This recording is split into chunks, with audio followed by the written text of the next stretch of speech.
Gay here, real funny guy. Been trying to set this up for a little while now. Chris, why don't you go ahead and give us a little information about yourself? Where you from? Originally from Gainesville, Florida. That's where I grew up. Moved here about 15 years ago, Jacksonville, Florida, to go to school.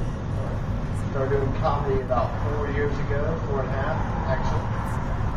What was the main thing that got you into the comic scene? Always wanted to do it.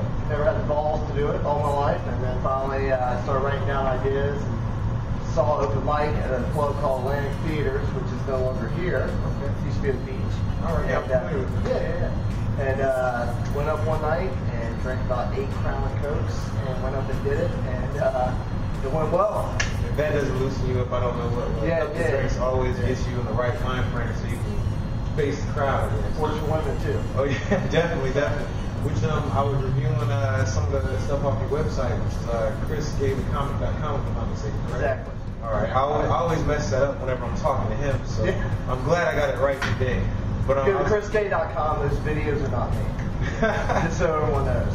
But I was checking out some of your material, and some of the things that you're using as jokes are a little indifferent from the average comedian, and that's what made you kind of stand out a lot to me. Because you took the heavy-chested joke, or you took the I just met this individual here and turned it into your own spin. So what exactly do you use as your motivation when you're doing your comic shows? You know what? It's everyday life. I come up with ideas left and right. Things just happen, and it makes me. If I find something funny, I write it down. And the sad part about being a comic is everything is funny. You have to find a little humor somewhere. Yeah, which sometimes doesn't work for audiences. But that's the tough part of it, that's the fun part of it at the same time. You never know when you write a joke, it's the most exciting thing because you don't know if it's going to work or if you're going to just get food or silence or, that makes it kind of exciting to get the adrenaline going a little bit.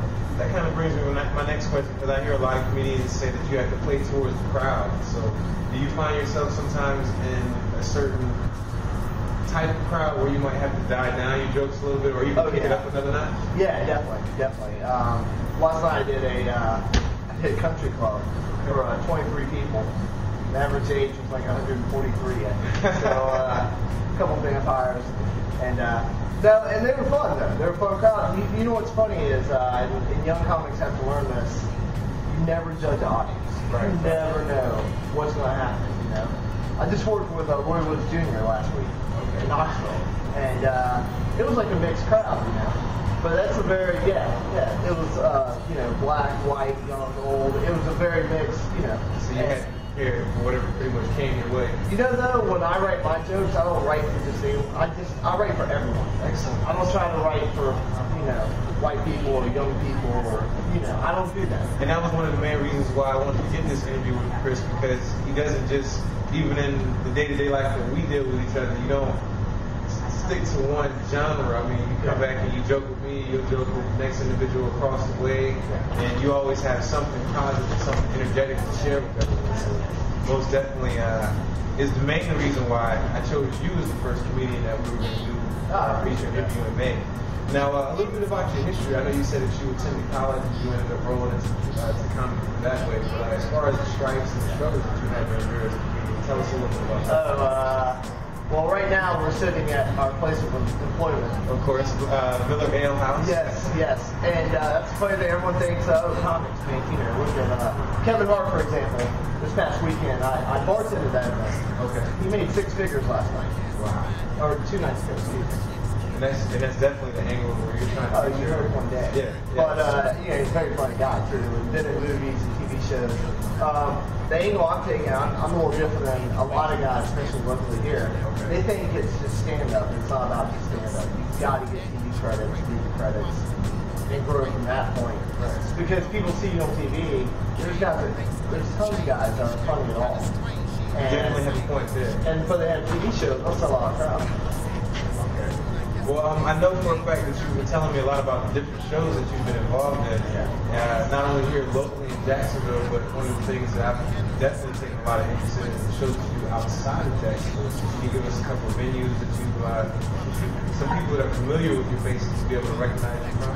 Yeah, I mean, I played all over the country, actually. I played anywhere from North Dakota to Knoxville, Virginia, North Carolina, South Carolina, Louisiana, all over Florida, everywhere. So you've actually had a chance to endure pretty much the good and the bad of the comedy side of things as far as travel around the U.S. Sure, yeah.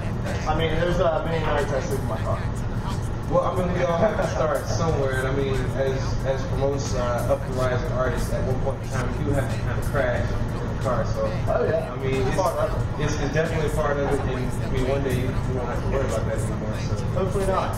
It's called paying your dues. There is no hope for me, dude. I've seen your material. There is no hope. One day you will not have to worry about that. I appreciate that very much. So, anything that you'd like to share with us that we might not have already been up to date on, like some of your future shows that are coming up? I will be in Jacksonville coming up in October. Yes, gonna be there. Finally. It's a very funny comic named Just Jim. Okay. What's the venue that you're there? Comic Zone. Okay. Very Very venue for myself. Yeah. I've been there and I've been bored sometimes with some of the material that most of those comedians have. But they also have a lot of great comedians that stop through there and have you chuckle. So definitely, what was the date on that? October, I believe, 18th to the 22nd. I'll be there with Just Jim. She's a very funny lady also. Very nice lady too. Most definitely. That means October 14th? October 18th. October 22nd. October 18th. I apologize. All you guys have to make sure that you're available and at the Comedy Lounge, definitely, so you can check out Mr. Chris Gay here, the individual who's always cracking me up throughout the course of the afternoon. It helps me through my day whenever I'm at work. Yeah. Most definitely. But you can go to my website anytime, find out any dates I have, anyone looking out of the area. I'm all over Florida, all over the nation, really. And that's very true because I've scrambled to try and get this guy to do that. What, this is like 3 months in the works now? Yeah, we're going to try. So we finally got it done. I'm able to finally share the... I definitely want to thank everybody for tuning in. As I said earlier, this is a hilarious guy. You have to check him out. ChrisGayTheComic.com. Make sure you go to that website. And for closings, definitely check us out at the beginning of May. This interview will be posted. Mr. Chris Gay will also have a copy of that so he can distribute amongst his fans and the folks that he knows. DVD format too, man. Cool. You got the whole menu and everything. I definitely thank everybody for tuning in. Chris, any final words for fans out there? Definitely please come out and see the show and support my comedy. Support That Is What He Feels also. It's just the intro. Allow my flow time to sink into the tempo. Freemason, freelancer, free agents, we faster. Big contracts, big contractors. It's funny because I normally catch deliveries and stuff, but we don't have that much time for all that. So, just a little countdown, and I'll start off by asking where you're from. That information. Look at the camera or look at you? Going back and forth, kind of even over here and there, because that way you're kind of showing the audience a little bit of them, and then we'll do questions forever back and forth. Alright, so ready? Alright, 3, 2. Alright, I want to thank everybody for coming out again. Movement number 1. Alright, 3, 2, 1. Alright, so you ready?